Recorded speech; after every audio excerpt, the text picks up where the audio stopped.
Salut tout le monde, bienvenue dans ce débrief de play-off de la Ligue des Champions. Le Real Madrid recevait à domicile à Santiago Bernabéu pour le match retour ici. Le Benfica Lisbonne ici entraîné actuellement par l'ancien coach du Real Madrid, José Mourinho. Le Real Madrid arrive à s'imposer ici, j'ai envie de dire ici, à domicile aussi, comme tout à l'extérieur. Ils ont gagné à Benfica 1-0. Là, ils gagnent 2-1 ici à domicile ici. Top performance de la part des joueurs du Real Madrid. Vraiment, le Real Madrid se qualifie pour les huitièmes de finale de cette nouvelle formule de la Ligue des Champions en attendant le tirage au sort de vendredi ici à 11h, c'est-à-dire demain.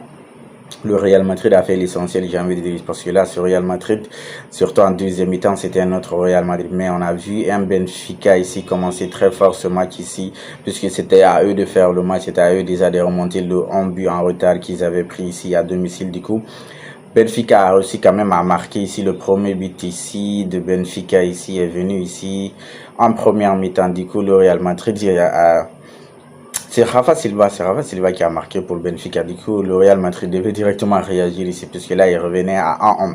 Et ça n'a même pas tardé ici sur un joli frappe là-bas, une passe en retrait ici de Federico Valverde qui joue sur le côté 3 ici. Une passe en retrait ici à Aurélien Tchouameni. Aurélien Tchouameni, la frappe qu'il a mis là-bas, c'est des vibes ici de Toni Kroos. On a vu sur cette frappe tout et le travail, le placement ici, l'application ici, la façon il a flotté le ballon ici, le ballon est parti enroulé ici. Le gardien de Benfica n'a rien pu faire ici, le Real Madrid égalisé ici, ça faisait 1-1. Ils ont réussi à faire le plus dur, jamais dit ici, mais en deuxième mi-temps, ils ont réussi déjà ici à mettre le deuxième but qui les a directement mis à l'abri ici, et c'est toujours aussi le buteur du match aller qui a marqué ici au retour aussi. Vinicius Junior, top performant de la part de Vinicius Junior, puisqu'il faut rappeler déjà dans ce match, il y avait l'absence encore ici de Kylian Mbappé qui est toujours blessé sur son genou, je crois. Du coup, c'était Vinicius devant là-bas et Gonzalo Garcia, et sur l'autre côté, comme j'ai dit, c'est Valverde. Normalement, c'est un classement 4-4-2. Avec le ballon, mais sans le ballon 4-4-2, mais avec le ballon c'est en fait ici, oui, avec le ballon c'est 4-4-3, mais sans le ballon c'est 4-4-2, j'ai envie de dire ici. Du coup, Federico Valverde et Camavinga étaient presque les ailiers qui venaient ici aider ici les latéraux.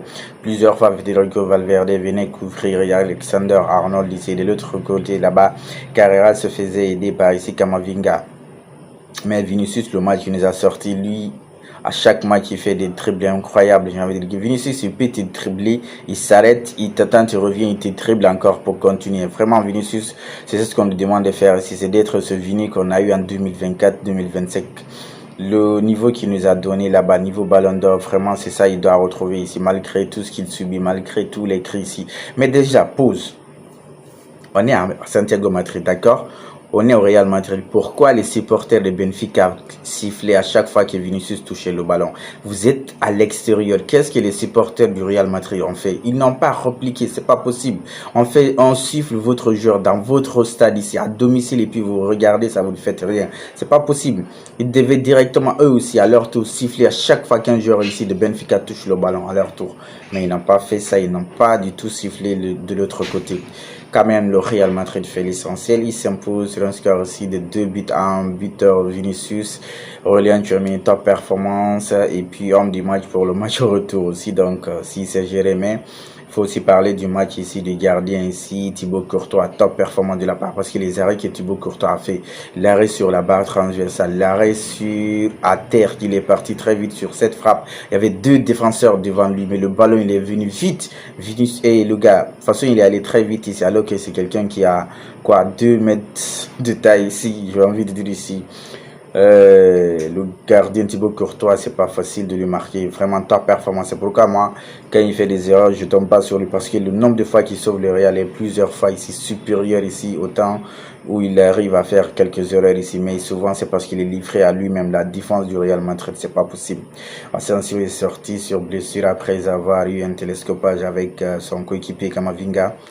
J'espère qu'il y a plus de peur que de mal pour lui, parce que là il était à terre KO. Mais lui, c'est parce qu'il y a des défenseurs absents, mais sinon lui, il ne peut pas être d'abord titulaire au Real Madrid. Il est trop brut en fait.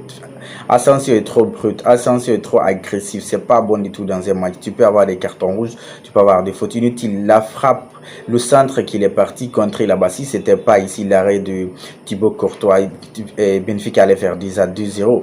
Il est parti se jeter sur le ballon, il allait faire l'autogol. Heureusement, Thibaut Courtois a contré, mais ça passe du tout et suffit, puisque sur ce contré ici, c'est là-bas, ils ont réussi à marquer leur but ici, malgré l'arrêt énorme de Thibaut Courtois. Du coup, le gars, il doit se gérer en championnat, je me rappelle. Il s'est fait jeter comme pas possible ici. Le précédent match, là aussi encore, il se jette. Il y a du travail sur lui. Dinusien était absent. Et puis voilà quoi. Et Eder Militao, Jules Bellingham. L'autre petit aussi, lui, quand on demande l'intensité, il ne peut pas répondre. Arda Güler, si sans le ballon, tu n'es pas très important. Avec le ballon, tu n'arrives pas encore à prester comme d'habitude. Là, ça va être compliqué pour toi. Parce que là, tu as du temps de jeu ici. Jules Bellingham n'est pas la titulaire. Mais non, ça va pas. Puisque tu veux regarder les 4 milieux du Real Madrid. Arda Güler, Tchouaméni, ici, Camavinga, Valverde. Celui qui a eu la plus faible note ici, c'est Arda Güler, 6,9. Les autres sont à 7. Tchouaméni 7,8, Camavinga 7,1, Valverde 7,7. Ça veut dire que c'est pas bon du tout la défense. Oh. Trent, on sait offensivement il est fort. Je sais pas s'il y a une possibilité d'insérer Trent au milieu là-bas, ici milieu relayeur. Ça va faire du bien, les ballons comme ça, il va les balancer. Et l'autre, Gonzalo Garcia qui a joué à la place de Kylian. Il a fait du Kylian en fait. Il n'était pas du tout immobile dans la surface. Il bougeait beaucoup. Du coup, quand les ballons arrivaient, il n'était pas présent. Mais quand même, pas mal. Vinicius a géré. Vinicius a pris le match en main. Et voilà. Le Real se qualifie pour les 8e de finale. On verra bien le tirage entre Sporting Benfica, encore un autre club du Portugal, et le Manchester City de l'Angleterre. Entre ces deux, le Real jouera contre l'un de ces clubs ici en 8e de finale. En attendant le prochain débrief, on continue de liker, on s'abonne et surtout on reste safe.